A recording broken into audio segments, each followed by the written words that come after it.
Hello, my name is Mike Monner, and this is my audience.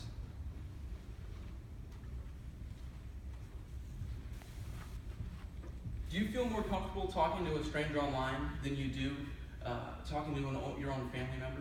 If so, this may be a sign that you have affected your communication skills with social media excessive use or addiction. I remember when this happened to me. I was using social media excessively for about 3 years, and then just a simple conversation with an old friend became a very uncomfortable, even nerve-wracking experience. I found that this was not a rare experience for people, especially within my generation, and that's why today I'd like to come here to talk to you about the issues that overusing social media poses towards the society's communication issues, as well as the current solution implemented to fix that problem is not working, and also to gather your support for my solution that I would like to implement to correct that problem.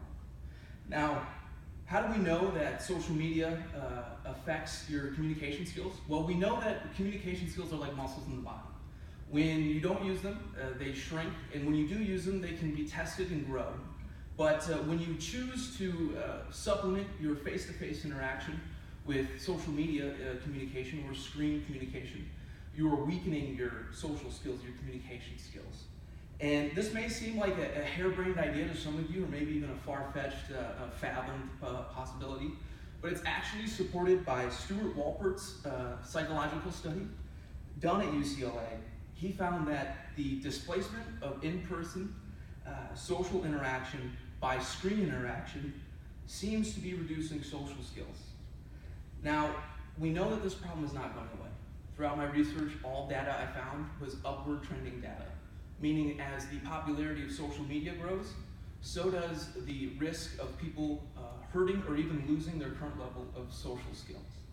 Now, the things that go with this, along with this, were actually discussed by Stacey Iron in her, she's an associate professor at Milburn University, and she talked about in her TED Talk the issues that are posed by social media, chronic social media use.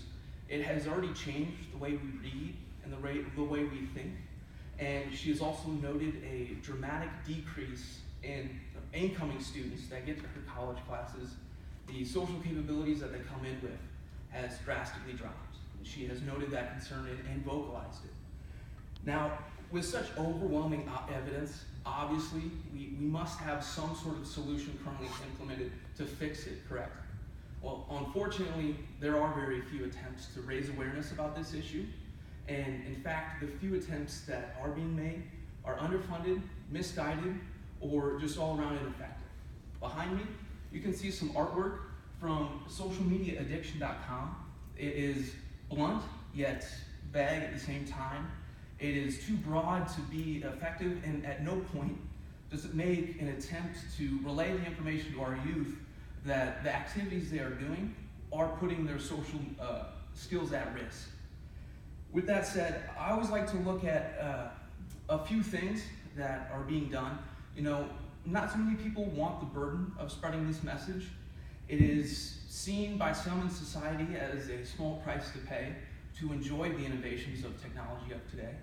But I would say, isn't it our right, our responsibility, to spread the information to our youth so they can make an informed decision of their own, instead of letting them blindly throw away something that is crucial to society later in their life? So now that we know the current solution isn't working, what can we do to fix it? Looking at a new solution I would like to implement, we have to take it upon ourselves to spread the word. Every big movement starts with a single step, and every activist starts with a single word. We must start within our own local community in our backyard here. In the city of Cedar Rapids, I would like to implement a campaign citywide. What you can do to help, you can collect signatures for our campaign and our petitions. You can also write your elected officials weekly, even daily, about this issue to raise awareness for funding. You can get the support of city council and also lobby for local businesses to sponsor the event. Now, what we would do with my campaign here in the city of Cedar Rapids, it would go much further than just some posters around town. We would actually hold open seminars to the public hosted by experts on this issue.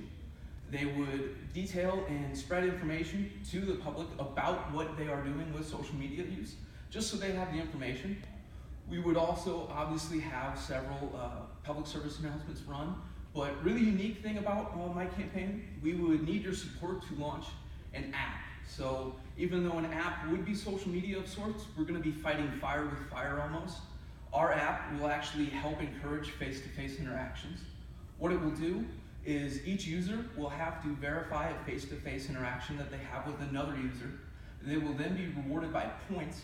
Those points can be accumulated and then cashed in for real prizes here at the downtown Cedar Rapids Library. Looking forward, there's several other things you can do. You can donate your time or your resources, and you can help spread the word about this campaign.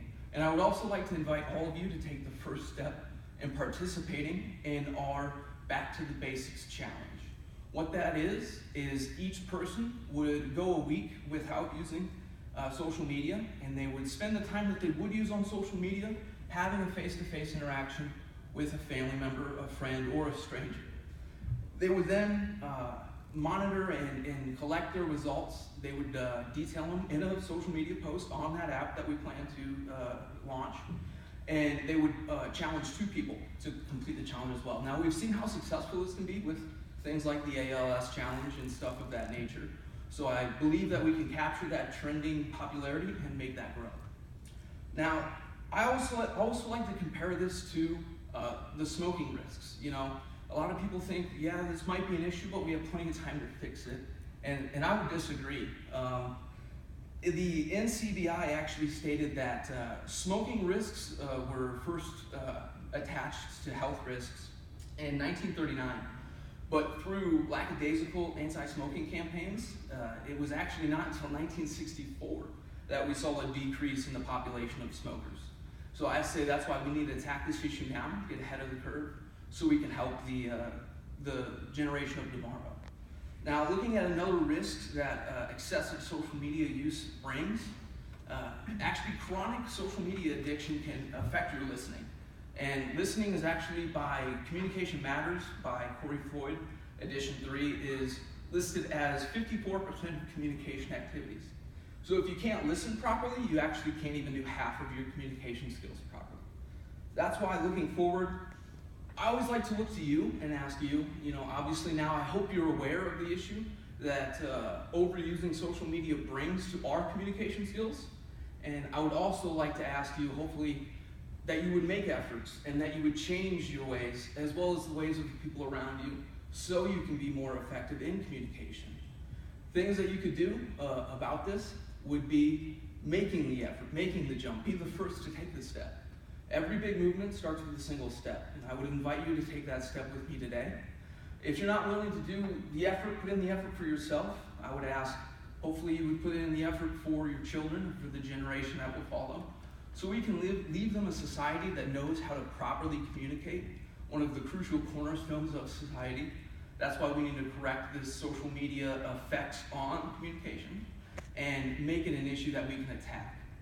Now, looking back through everything that we can take forward with this, there are plenty of things that you can do in your own daily life besides the challenge, besides supporting the new campaign, besides making everything go according to plan. You can just make your voice heard. Now, if this is an issue that I hope is made aware to you now and hopefully strikes a chord with you, you can make it more effective and make it to the point where you want to go out and you want to make this change because, like I said, this is something that is near and dear to my heart, and hopefully I can spread the energy to make you want to become part of this campaign, because I think the solution that we have now, if we implement it locally, we can grow that into a nationwide movement that will correct the effects that social media has on our youth communication skills, which is so important for tomorrow. All right, thank you. My name is Mike Maher.